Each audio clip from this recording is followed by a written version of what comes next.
Welcome to the Live Chit Chat show organized by Awesome World Entertainments. And guys, today is the last episode of season 2. Yes, today in our guest list is Mr. Amit Medekar, who is an NLP trainer, CBT trainer, practitioner of CBT practitioner and a life coach, who will be guiding us regarding our life problems we face and how to cope up with the problem we are facing in our day-to-day life. So I'm going to invite Mr. Medekar in our show. Hello, thank you for joining. Well, how are you doing? Tell me first. Oh, I'm doing great. I'm doing great. Thank you so much. That's what I was Okay. mentioning, that inviting me for such a Okay. wonderful platform, and you are doing a great work. I was going through all the work that you had done from last many months, many years, and it is wonderful to join you on this platform. Okay. So glad. Yeah. Thank you, sir. It's our pleasure to have you here because I know you are doing so good in the people life and you're training people to cope up with different problems in life. So it is really very important to understand that fact that you are creating awareness, you are creating, the path where people can, make their life aligned. So just I would like to know that how you come up with this profession. What make you come Okay. to this profession? First of all, I'm having my legal background. I had done my law as well, law, and then I Okay. was doing my company secretary. While pursuing this education, I came to different places and different situations where I got to know my communication skills are definitely at that mark where I can able to guide and I can able to motivate the people. So I started my one educational course which was in the MS in psychotherapy and counseling. And after starting this course, I started to communicate with different types of people who are from the different fraternities, different backgrounds, and then I started my complete education into this field only. So I am a certified counselor in India. I am a life coach as well. I am a certified NLP trainer, and I started doing many courses related to this. Till the time I am able to save more than 58 divorces officially. Litigation is, that they were going. Then also the many people who have attempted the suicide cases, I am able to um, give them the normal life by counseling. Then the family constraints, the education counseling, then REBT, CBT, that is called as rational emotive behavior therapy, and cognitive behavior therapy as well. Apart from that, I'm Okay. doing the stress sessions, the anxiety management sessions, pre-traumatic disorders, then obsessive compulsive disorders. So all kind of this work which is related to the human life that I'm doing. And I Right. have my own consultancy as well, which is named as Healthy Mind Consultancy. The name Healthy Mind, that means how your mind play a very vital role in your life, and your mind should be healthy. So that is the most important Right. thing. And I'm the mind. So I started from last 13, 14 years I'm into this profession, and I'm doing all these things continuously. Right. So that means, how far you have been doing this? So this is now, you can say, the 14th year right now. Okay, 14th year. 14th year. So too many years you have, have studied and, make people find their way to. But, I find students of today's generation are still very confused when they are, have to choose their career path. So what you have to say, like, they are very confused because there's so many, diversions, verticals to each and every, say, career. Okay, so now there's so many subjects, so many parallel professions have come. So how do you guide students for that? That when they confuse after 12, what to do next? Because some of them are good at art as well as science. So these two things are right. Both are different fields, but how they will know their strength that it will be fruitful for them to pursue the career they want. So how do you guide them in that regard? Earlier there was many traditional education was the only option, and the students were all actually wanted to go to the engineering or the medical or the architecture and the path. But nowadays, if you see, then we are having a variety of the courses also where students want to engage themselves into such kind of curriculum, and they want to do some kind of different things. I came across many people who are right now interested in the mass communication. Many people want to become the art director. Many people want to become many other let's say they are following the many other personalities. So they want to become a different person from the crowd. So now if we see the 10th and 12th, these are the two landmarks, then we actually what suggest now that according to their inclination, we actually suggest them to do the aptitude test or the psychometric test. And the inclination, what the test is suggesting, we guide them like how to choose the career according to the discussions with the parents, the career according to discussion with the student, the career according to the what the test results are providing, and this all will combine together to have the exact level of actual, we can say, the future prospect for that particular child or particular student, where he can able to identify himself at the age of 30 or 35. Because what happened, many people who actually start going blindly, they do not understand exactly that how to go ahead and how to choose their career or how to shape up their career very beautifully. So ultimately, these are the parameters where we have to check that what was the inclination of the student in the school time, then what exactly is in mind when he enter into the college, then in the senior college, what are the exact expectation from him, from the parents. So all these kind of things comes together to make this career wonderful and beautiful. And ultimately, I always mention one thing, that every job has its future. We just have to explore it. How we are exploring it is up to us. If we see this pyramid structure, then there is a huge space at the bottom and no space at the top. Then only one person can sit at the this pyramid, top of the pyramid. So we always have to climb the pyramid to reach at the top level, and that is the most important thing, that student has to reach to that top level. Wherever they are choosing arts, commerce, or science, they have to understand like what is the top position and where they have to reach. So accordingly, we guide them. Okay. Okay. So basically, on the basis of the basis of aptitude test, you decide that where they need to go, because sometimes it happens that students also answer the question according to the liking of the teacher or something like that. What can be gained, what good marks can be gained there. तो कभी-कभी ऐसा होता है कि वो लोग manipulate कर जाते हैं अपनी ओरिजिनल आंसर से, और कभी-कभी ऐसा होता है कि रिपीटेटिव आंसर्स भी होते हैं, क्वेश्चंस भी होते हैं, ताकि उनकी असलियत पता चले, what exactly their core strength are. तो उसमें कभी-कभी ऐसा भी होता है कि जो चीज हम एप्टीट्यूड टेस्ट से निकालें या फिर जो काउंसलिंग जनरल होती है बच्चों की आफ्टर 10th and 12th, तो उसमें भी कभी आता है कि एरर्स आते हैं. कोई टेस्ट है हमारे यहाँ पे कि जो बहुत सर्टिफाइड टेस्ट है, जिसके पीछे 30-32 इयर्स का एक्सपीरियंस है. तो वहाँ पे cognitive ability, reasoning ability, numerical ability, आपका सोशल ओरिएंटेशन, ये सारी चीजों जो है, ये सारी चीजों के ऊपर काम किया जाता है. मतलब एक क्वेश्चन जो है वो क्यों पूछा है, मतलब उस क्वेश्चन के पीछे क्या रीजन है, फिर स्टूडेंट किस तरीके से उस क्वेश्चन को फेस कर रहा है, उसका पॉइंट ऑफ व्यू क्या है, वो सारे पैरामीटर्स उस क्वेश्चन आंसर के हिसाब से निकलते हैं. मतलब aptitude test is like MCQ. तो एमसीक्यू में ये सारी चीजें निकलती है कि किस तरीके से स्टूडेंट ने आंसर दिया है.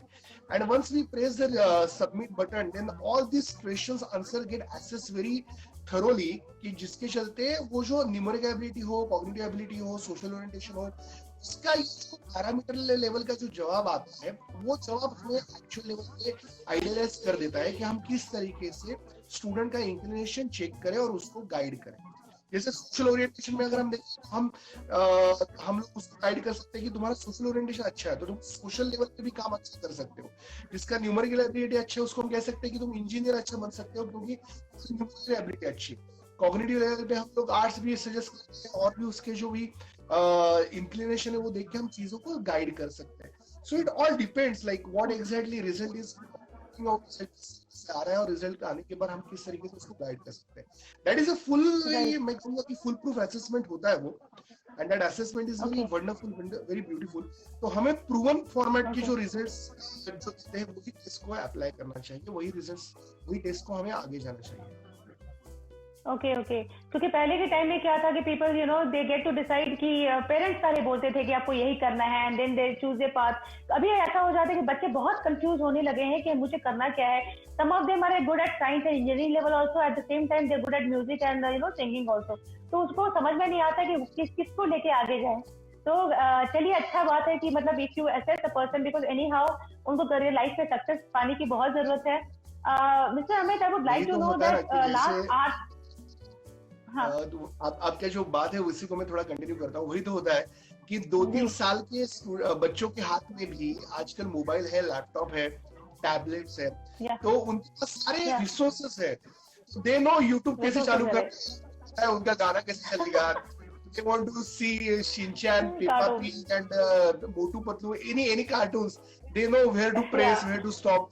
Song भी चाहिए. अब मैं गया था मैं गया था एक पार्टी में, बच्चों की पार्टी में. तो that 3-year child was telling his mom कि तुम्हें ये सॉन्ग यहाँ पे प्ले करना है YouTube पे जाके, तब जाके तुमको तब ये पार्टी शुरू हो जाएगी. So I was so amazed and surprised to see such kind of resources are right now available. तो 3 साल के बच्चे के पास इतना है, तो जब लोग 10वीं में जाते हैं, 12th में जाते हैं, तो that time they get to know like जो exposure है वो बहुत ज्यादा मिल जाता है. And that's why they get confused also. मतलब कोई लोग आप जो कह रही थी कि कोई किसी को म्यूजिक में भी इंटरेस्ट है, किसी को इंटरेस्ट है, तो करिकुलम के साथ एक्स्ट्रा करिकुलम भी चीजें आती है.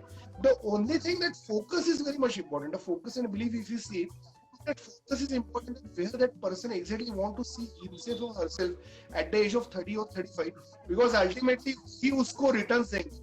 Any investment after 10th standard you are doing, if they are giving the return on the investment, then that is a right investment, otherwise not. Right. So just I'll tell you that the situation which we are facing for last 8 to 9 months, the COVID situation, right? For some it is good, for some it is really very tough time to cope up with. Some are committing suicide because of losing job and not seeing any kind of future. And so how do you assess this situation, the whole COVID situation? How do you take it? What you would like to say about it? देखिए, जहाँ पे situation beyond control है उसके बारे में कितना सोचना है और कितनी चीजें हमें उसको सरेंडर करनी है हमारी खुद की, ये हमारे ऊपर बहुत और बहुत निर्भर होता है. मतलब हर बार ऐसे कहा जाता है कि किसी भी घटना को इतना ही महत्व दे जितना महत्व आप देना चाहेंगे. अगर उस घटना को आप ज्यादा महत्व देंगे तो वो घटना आपके ऊपर हावी हो जाएगी. अभी कोविड सिचुएशन में हम देख रहे हैं कि जो सिचुएशन मार्च में थी वो मई में नहीं, मई में जो थी वो जुलाई में नहीं, जुलाई में जो थी वो दिवाली में नहीं, दिवाली में जो थी अभी दिसंबर में नहीं. तो हम थोड़ा थोड़ा आगे बढ़ रहे हैं. लेकिन यहाँ पे सिचुएशन को हमें किस तरीके से टैकल करना है इंडिविजुअल लेवल पे, मतलब हमें क्या करना है, हमें हमारा माइंड जो है वो किसी भी हालत में ऐसे नहीं लेके जाना है जहां पे वो सिचुएशन हमारे ऊपर भारी हो जाए. किसी भी सिचुएशन को टैकल करने की क्षमता हमारे अंदर है, बस हमें वो जानना है. मतलब मैं हमेशा एग्जांपल देता हूँ कि समझिए आपके घर में चोर घुसा है, तो आप लोग क्या करेंगे, चिल्लाएंगे, जोर जोर से बोलेंगे, या फिर उसको बोलेंगे भाई तेरे को जो लेके जाना है तो लेके जा, मुझे कुछ मत कर. इसके साथ हम लोग क्या क्या कर सकते हैं, अगर रात को चोर आया है तो हमारा ब्लैंकेट उसके ऊपर डाल देना, या अगर हम जहाँ पे सो रहे हैं वहां पे अगर हमारे हाथ में कहीं वो मिर्ची पाउडर है तो उसके आंखों में फेंक देना, या हम लोग कुछ भी और चीजें कर सकते हैं. तो प्रेजेंस ऑफ माइंड जो है वो एक्टिवेट होना बहुत जरूरी है. कोविड सिचुएशन में जब सारे स्टैटिस्टिक्स हमारे पास आ रहे थे, सारे लेवल पे लोग, इतने लोग जा रहे, इतने लोग नहीं जा रहे, उसके साथ हम लोग क्या कर रहे हैं, हम सिचुएशन को सरेंडर हो रहे हैं या उस सिचुएशन से बाहर आने के लिए हम लोग खुद कुछ सोच रहे हैं, ये बहुत जरूरी था. मेरे पास बहुत सारे केसेस आए जो लोग फाइनेंशियल लेवल पे ज्यादा डिस्टर्ब थे, जिनको बहुत ज्यादा लॉस हो रहा था. कोई लोग जो थे वो कंपल्सरी डिसऑर्डर के अंदर जा रहे थे, कोई लोग जो थे उनको पैनिक अटैक आ रहे थे. तो उनको मैंने यही समझाया, यही बताया कि हमें सिचुएशन को किस तरीके से टैकल करना है. That capacity and capability which you hold inside you, which is very important. वो कॉन्फिडेंस कैसा है, वो किस तरीके से हम देखते हैं. कोविड सिचुएशन आपको पता है कि अगले 3 साल में आने वाली नहीं है, 2 साल में रहने वाली नहीं है, अगले 1 साल में भी सिचुएशन नहीं रहने वाली. जिस सिचुएशन के लॉन्ग टर्म इफेक्ट में हम लोग देखेंगे कि इस सिचुएशन के साथ अगर अगले 5 साल में आपका कोई इफेक्ट नहीं होने वाला, तो उस सिचुएशन को आप लोग कितना और कितना हावी करके रखेंगे, कितना पकड़ के रखेंगे, आपके ऊपर. हमें खुद की केयर लेनी है, सही बात है. हमारे पेरेंट्स की, हमारे बच्चों की केयर लेनी है, सही बात है. घर में सब कुछ ठीक ठाक रखना है, सही बात है. इसका मतलब ये नहीं कि आपको रुक जाना है, इसका मतलब ये नहीं आपको कहीं पे थम जाना है, इसका मतलब ये नहीं कि आपको सारी चीजें छोड़ देनी है या आपको डर जाना है. आपको प्रॉपर केयर के साथ सारी चीजें करनी है. आप बिजनेस कर रहे हो तो आपका बिजनेस आपको छोड़ना नहीं है. आप जॉब कर रहे हो तो आपको जॉब आपको किसी भी हाल में क्विट नहीं करना है. आप कोई और चीज भी सोच रहे हैं तो आपको नहीं करना है. मैं तो और कहूंगा कि ये सिचुएशन में हमें इतना और इतना रियलाइजेशन दिया है कि हम लोग ऐसा भी कह सकते हैं कि साथ में और कुछ आप क्या क्या कर सकते हैं. मतलब लाइक अगर हम एक्स्ट्रा करिकुलर एक्टिविटीज के लिए बात कर रहे हैं तो कोई गिटार के क्लासेस शुरू कर सकता है, कोई योगा शुरू कर सकता है, कोई जुम्बा शुरू कर सकता है, कोई फिटनेस ट्रेनिंग दे सकता है.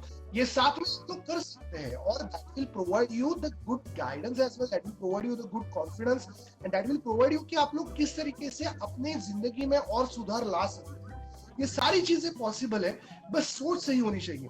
अगर स्पाइरल बैंडिंग का हमने देखा तो स्पाइरल में कैसे ना, एक के साथ दूसरे के साथ एक ही स्पाइरल सारे होल्स में चला जाता है।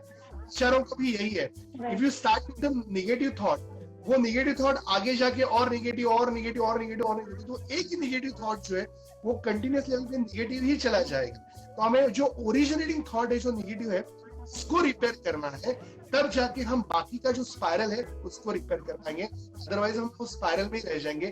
Covid is not like that spiral, उस स्पाइरल को हमें रिपेयर करना है। राइट।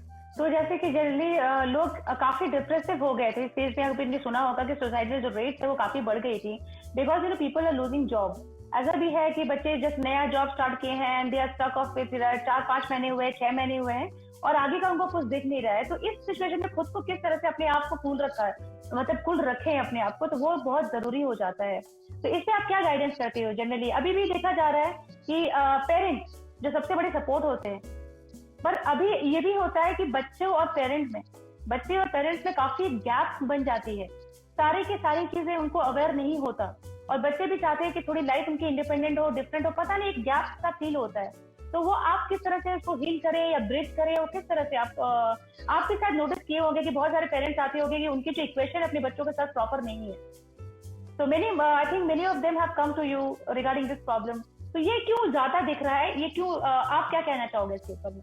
देखिए, ट्रांजैक्शन एनालिसिस के बारे में अगर आपने सुना होगा, पेरेंट, एडल्ट और चाइल्ड का जो ट्रायंगल है उसको टीए कहते हैं। साइकोलॉजी में टीए का इंपॉर्टेंस बहुत है। मैं टीए के बारे में नहीं बता रहा हूँ, लेकिन मैं इतना जरूर कहूंगा कि बहुत बार क्या होता है कि स्टूडेंट्स को या फिर चाइल्ड को, चिल्ड्रन को, बच्चों को, किड्स को जब इंटरफेरेंस पेरेंट के थ्रू लगने लगता है तो वो पेरेंट से दूर होने जाते हैं। जब तक उनके फ्रीडम को कोई धक्का नहीं है, तब तक वो सारे पेरेंट्स के साथ बहुत अच्छी तरीके से अटैच है। जनरेशन अलग है। जनरेशन में जब पेरेंट्स को पता है कि हमारे बच्चों को हमने अलग एक्सपोजर दिया है, तो वो थोड़ा सा कॉशियस हो जाते हैं। तो उनका मॉनिटर रखना, ये सारी चीजें ठीक है, मतलब how they are monitoring their children, that is absolutely right. लेकिन जब ये मॉनिटरिंग करते समय जब वो इंटरवेंशन हो जाता है, तब बच्चे एक स्टेप पीछे चले जाते हैं पेरेंट्स से, और वो सोचना शुरू करते हैं कि इनको ये पता नहीं है। मतलब अभी टेक्निकल लेवल पे अगर समझिए कि पेरेंट्स टेक सेवी नहीं है, तो वो बच्चे जो है वो टेक सेवी लेवल पे उनसे डील करना शुरू करेंगे। तुम्हें ये समझता है क्या, तुम्हें आता है क्या, नहीं आता ना तो तुम चुप रहो, तुम बाजू में रहो, ये हमारा आवाज चल रहा है, ये लेवल पे। तो मुझे ऐसा लगता है कि जब बच्चे बड़े होना शुरू करते हैं तो उनके साथ हम किस तरीके से घर में हो, बातचीत में हो, कम्युनिकेशन की जो हर एक लेवल है वहां पे हम कितना फ्रेंडली लेवल पे या फ्रेंडली लेवल पे हम लोग कितना और कितना ज्यादा कम्युनिकेट कर पाएंगे। उनको उनके लाइफ में देखो, हम लोग एक स्टेज पे आ चुके हैं जब हमें पता है कि हमारे साथ की जिंदगी इस तरीके से मोल्ड हुई। But if we try to empathise in our children's shoes now, तो हमें ये समझेगा कि उनके लिए जिंदगी अभी शुरू हुई है, उनको अभी चीजें समझ में आने शुरू हुए। जब चिल्ड्रन जब एंटर करते हैं कॉलेज लाइफ में हो, चिल्ड्रन जब एंटर करते हैं सीनियर कॉलेजेस में हो, तो उनके लिए चीजें अलग अलग बनती है। मतलब कभी और कभी भी मेकअप न करने वाली लड़की जब मेकअप करना शुरू कर देती है, तो उसका वो एक चेंज है जो हमें एक्सेप्ट भी करना है और रिस्पेक्ट भी करना है। कभी और कभी खुद की तरफ ध्यान देने वाला बच्चा जब आईने में देखते हुए जब कंघी फिराना शुरू करता है, तो we have to accept, yes, he is recognising himself, और उसको हमें ये करना है। अगर उस मोमेंट ऑफ टाइम पे अगर किसी पेरेंट ने ऐसे कहा ये क्या कर रहे हो, तुमको ये सूट नहीं कर रहा है, तो वो बच्चा जो शायद इंट्रोवर्ट भी हो सकता है या फिर वो उस पेरेंट के साथ थोड़ा सा डिटैच भी हो सकता है। तो हमें क्या करना है कि सही और गलत का जो भी एक इक्विलिब्रियम है उसको बैलेंस करना है। ज्यादा बच्चा गलत भी ना जाए और ज्यादा हम सही बताते उससे दूर भी ना जाए। ये इक्विलिब्रियम जिसको बैलेंस करने को आया, वो पेरेंट जो है वो एक्चुअल लेवल पे सक्सेसफुल हो गया। So that equilibrium of life is very important. Maintaining the relation, फिर वो रिलेशन कौन सा भी हो, सास बहू वाला हो, हस्बैंड वाइफ वाला हो, बच्चों का हो, सिर्फ भाई बहन का हो, वहां पे इक्विलिब्रियम बहुत मैटर करता है। कौन से रिलेशन में हम कितना इक्विलिब्रियम दे सकते हैं, ये आपके ऊपर सारी चीजें निर्भर है। ओके, तो यानी कि बच्चों के साथ साथ पेरेंट को भी अपने आप को अपग्रेड करना पड़ेगा, मतलब they need to be like a friends to them, बहुत जरूरी है। एंड अपने आप को वेल इक्विप रखना पड़ेगा, टेक्निकली भी हो या फिर जो जनरेशन जिस तरह से जा रहा है। हाँ, टेक्निकली वो लोग बहुत ज्यादा स्ट्रांग हो जाने से उनको लगता है कि उन्होंने दुनिया में हर चीज कर लिया, तो उनको आगे की कोई गाइडेंस की जरूरत नहीं है, पर ऐसा होता नहीं है जनरली। तो उनको क्या है कि उन दोनों की एक दूसरे की सपोर्ट लगती है। और कहीं कहीं बहुत सारे प्रॉब्लम जब मैं पढ़ाती हूँ तो पेरेंट्स का यही प्रॉब्लम है, बच्चा मेरा बात नहीं सुनता, तो maybe they are trying to control kid. ये भी होता है ना कि वो कंट्रोल करने की कोशिश करते हैं और बच्चा चाहता है कि हम फ्री रहें, तो there is now a block. और फिर उसके बीच में फिर वो प्रॉब्लम, इसलिए मैंने आपसे पूछा कि आप फिर ये ब्रिज कैसे करते हो दोनों के बीच में, यानी कि दोनों को एक दूसरे की समझने की जरूरत है, रिस्पेक्ट करने की जरूरत है। और मुझे लगता है कि बच्चों को थोड़ा फ्रीडम अपनी फील्ड पे दिया जाए। जी, हम जनरली क्या होता है कि पेरेंट्स जो होते हैं we become like very cautious कि हमारा बच्चा कुछ गलत ना करे, and because of that reason we become too much interfering their life, we keep on too much interfering their life. I think this is the mistake I think we do in children's life, right? तो ये हो सकता है। और किस तरह के cases आपके आते हैं? You are NLP trainer, you are CBT, REBT, तो ये किस तरह से लोगों को हेल्प करता है ये जो ट्रेनिंग है? Do you provide any kind of medications with it? नहीं, मेडिकेशंस मुझे पता है, लेकिन मैं मेडिकेशंस नहीं देता हूँ। मैं आरईबीटी और सीबीटी मतलब जो रैशनल इमोटिव बिहेवियर थेरेपी और कॉग्निटिव बिहेवियर थेरेपी, इसमें थेरेपीज वर्क करता हूँ। थेरेपीज के चलते मैं जनरली माइंड एक्स से निकालता हूँ जो भी मेरे सामने आता है उनका, और माइंड मैपिंग के थ्रू लोगों को गाइड करना शुरू कर देता हूँ। मेरे लिए बहुत महत्वपूर्ण है कि मेडिकेशन जब आती है चीजें, तो मैं एक्चुअली जो साइकोलॉजिस्ट या साइकाइट्रिस्ट है उनके पास उनको डाइवर्ट कर देता हूँ। किसी को ऐसा लगता है कोई उससे प्यार नहीं करता, किसी को ऐसा लगता है वो बहुत लोनली है, किसी का गुस्सा बहुत ज्यादा है, किसी का एंगर बिल्कुल मैनेज नहीं होता, कोई और लेवल पे चीजों के ऊपर कोई है कि जो जिसको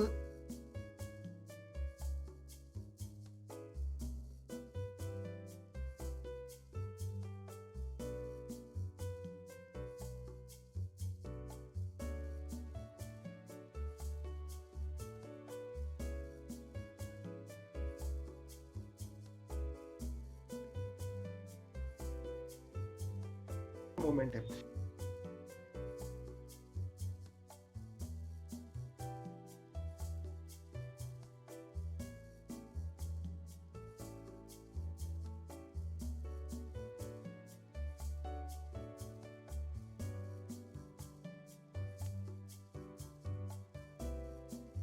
हमारे पास इमोशंस है, हमारे पास फीलिंग्स है, तो इन सारी फीलिंग्स का जो मैनेजमेंट है वो बहुत मैटर करता है। मतलब इमोशनल मैनेजमेंट जो है, रैशनल इमोटिव बिहेवियर थेरेपी, तो ये जो इमोशनल मैनेजमेंट है, मतलब इमोशनल इंटेलिजेंस हो गया, इमोशनल हम कह सकते हैं कि जो फ्रीडम टेक्निक्स है वो हो गए।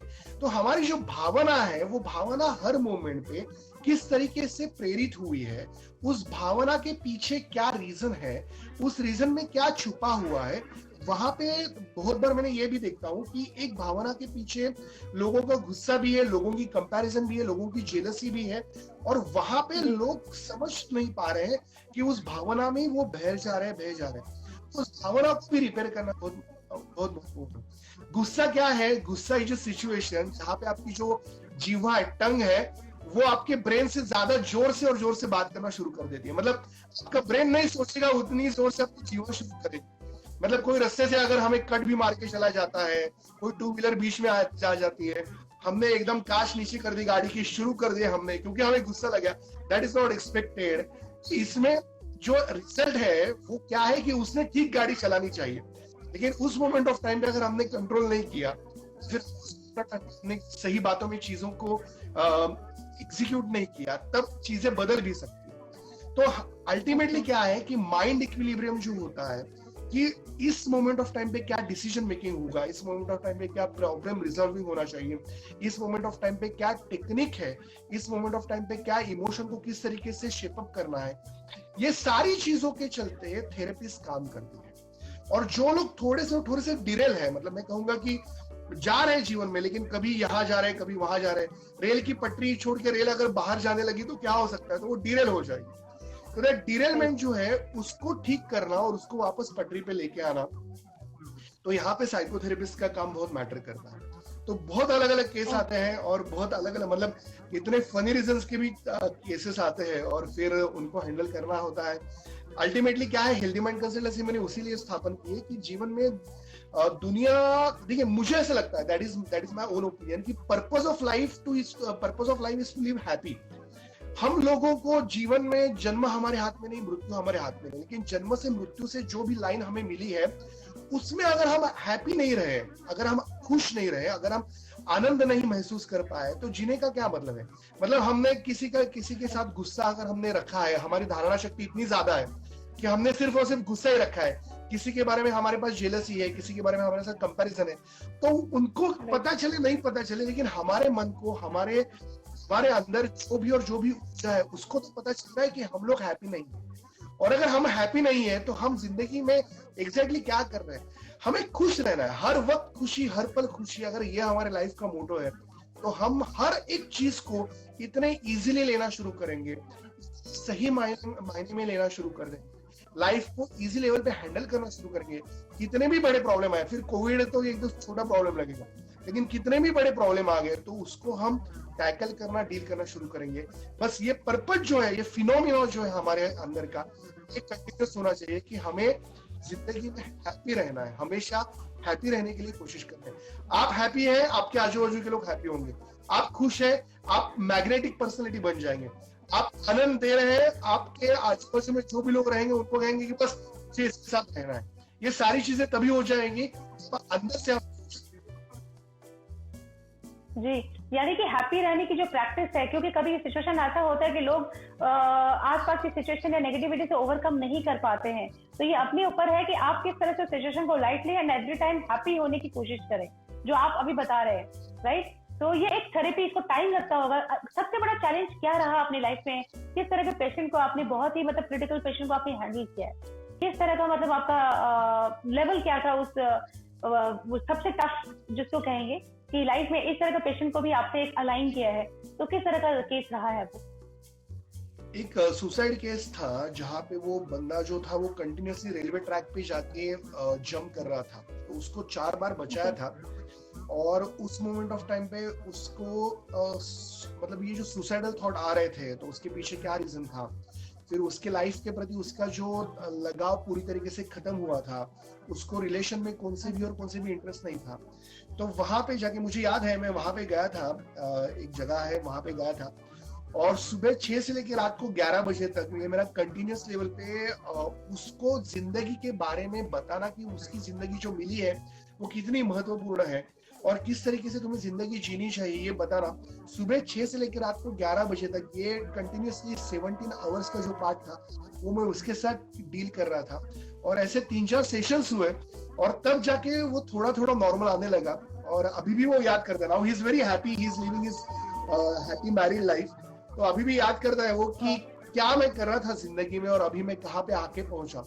तो सही समय पे अगर सही गाइडेंस मिल जाए, सही मेंटोरिंग मिल जाए, सही लेवल पे अगर हम ऐसा कहें कि प्रॉपरली उसको जीवन में क्या चाहिए ये बताने के लिए अगर सही पर्सन मिल जाए तो वो जिंदगी और अच्छी हो सकती है। क्रिटिकल लेवल पे तो मतलब बहुत सारे केसेस ऐसे भी आते हैं कि जहाँ पे लोग दूसरे के बारे में इतना गलत सोचते हैं कि वो अगर सामने आए तो उसके लिए क्या करेंगे क्या नहीं करेंगे ऐसा लगता है।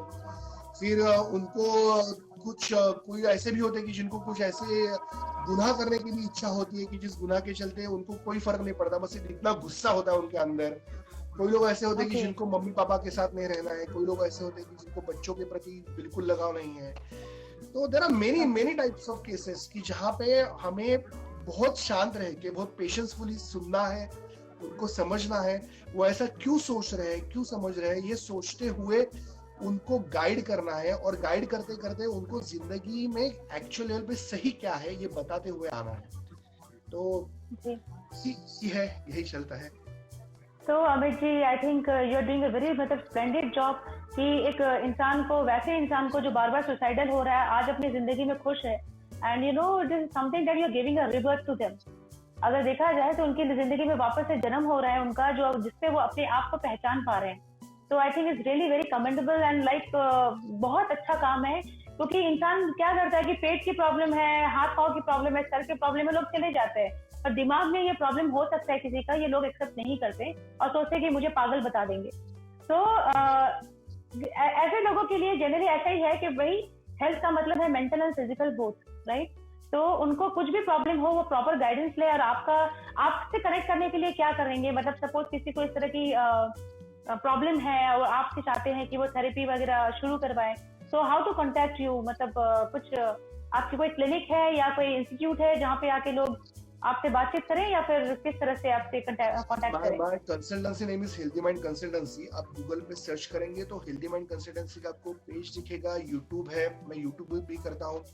फिर आईजीटीवी पे आप दिखेंगे ये। फिर आपको मतलब डिटेल सारे हैं वहाँ पे। वेबसाइट है हमारी, तो वहाँ पे कॉन्टेक्ट नंबर भी है, एड्रेस भी है। वहां से आप कनेक्ट कर सकते हैं और वहां से आके आप मतलब आपकी जो भी कोई दिक्कत है, जो भी कोई प्रॉब्लम है, उसको आप जरूर और जरूर सुलझा सकते हैं। तो हेल्दी माइंड कंसल्टेंसी आपको गूगल पे टाइप करना है, सारे डिटेल्स आ जाएंगे। Work through healthy mind consultancy, तो ये जो मेरे सेक्शंस है, वर्कशॉप्स है, सेमिनार्स हैं, कोई लाइव शोज होते हैं, या फिर मैं ऐसे भी कहूँगा कि जिस तरीके से काउंसलिंग है, 1-to-1 काउंसलिंग है, मास लेवल गाइडेंस है, तो ये सारी चीजें हेल्दी माइंड कंसल्टेंसी के थ्रू ही होती है। तो बस हेल्दी माइंड कंसल्टेंसी ये लेना है। और नंबर भी शेयर कर देता हूँ कि एकदम सिंपल नंबर है 9022740260। इस नंबर पे सिर्फ कांटेक्ट करना है और फिर मैं हाजिर हो जाऊंगा। Thank you very much for coming in our show and मतलब sharing so much of experience.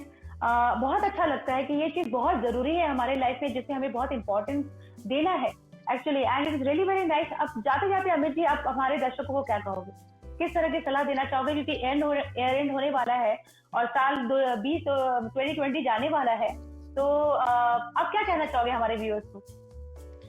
देखिए, जो गया है पास्ट है, उसके बारे में नहीं सोचना है। आने वाला हर एक पल आपके हाथ में है। उस पल को आप किस तरीके से बेहतर बनाएंगे, किस तरीके से सुंदर बनाएंगे, आपके हाथ में है।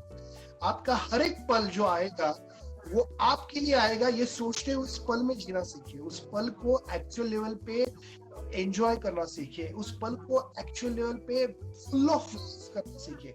हम जब खुश होते हैं तो हमारी स्माइल है ना, हम जब हैप्पी होते हैं तो हम रोना नहीं लगता, जब हैप्पी होते हैं तो हम खुश होते हैं। तो ये खुशी जो है वो खुश उस पल को भी दिखा सकते हैं। आपकी जिंदगी में जितने भी आने वाले पल है, उस हर एक पल के लिए आपकी बस यही कमिटमेंट है कि जीना सीखिए, उस पल को हैप्पी करना सीखिए। और आप उस पल को हैप्पी करेंगे, आप खुद के अंदर हैप्पी हो जाएंगे। हर एक चीज मन से शुरू होती है, मन को ही खत्म होती है।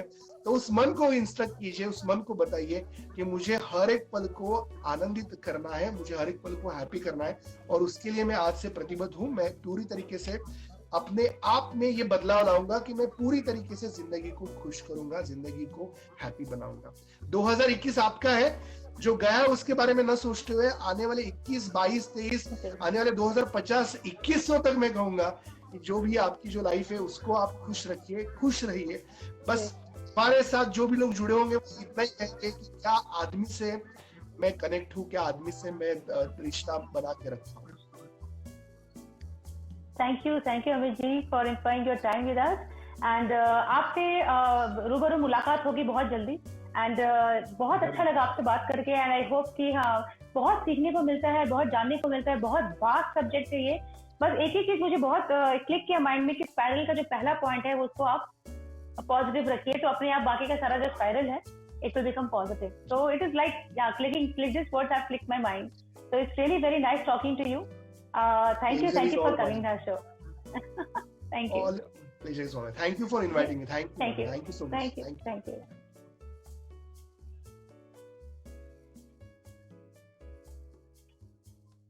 तो गाइस, आपने देखा किसी भी तरह का प्रॉब्लम है, सोल्यूशन है, सब चीज की सोल्यूशन जो है वो हमारे पास ही है। अगर हम अपने दिमाग को जिस तरह से ट्रेन करेंगे उसी तरह से हमें सामने की चीजें दिखाई देंगी। तो डोंट बॉदर कि लोग क्या कहेंगे, क्या होगा। प्लीज काइंडली कीप योरसेल्फ काम। 2021 आने वाला है और अपना ख्याल रखिए और अच्छी तरह से इस साल को एंजॉय कीजिए, सारे मोमेंट्स को एंजॉय कीजिए। Be happy all the time. And next year हम ये आज का जो एपिसोड है, ये लास्ट एपिसोड है सीजन 2 का। नेक्स्ट ईयर हम फिर एक धमाकेदार एपिसोड के साथ, सीजन के साथ आएंगे आपके सामने। तब तक के लिए गुड बाय।